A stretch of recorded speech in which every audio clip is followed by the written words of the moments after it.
देवरू से बात करके कुछ मजाक करके कुछ मजाक करके मन लगा लिया।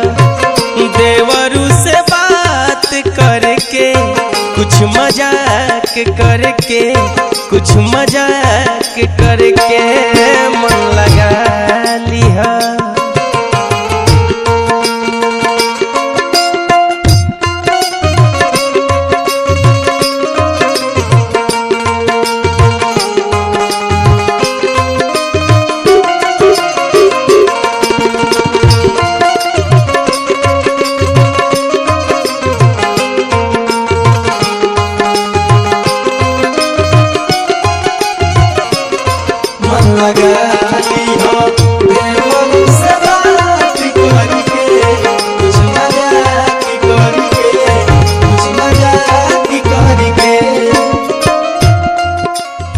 औरतिया रोवतिया तो पियवा समझावत कहता शंकर दिया रोवाला से रानी तोहर देह दुबराई हो। रोवाला से रानी तोहर देह दुबराई हो।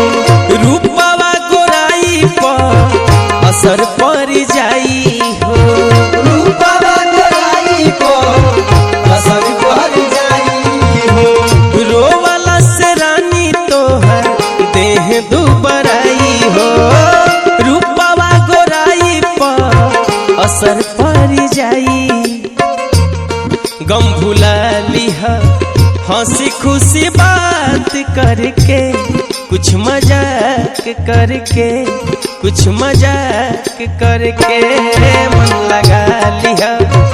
देवरू से बात करके कुछ मजाक करके कुछ मजाक करके मन लगा लिया।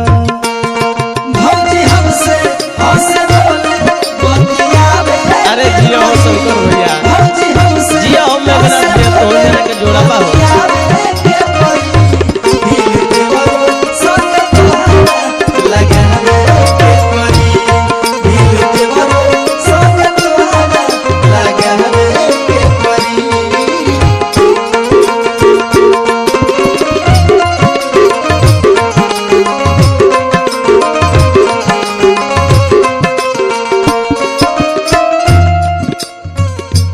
हमहू तो तुम्हारा याद में बेचैने रहो का फीलिंग बा का कवि के भाव बा। हमहू कसम साथ रहो गोरी तोहर बिना हो।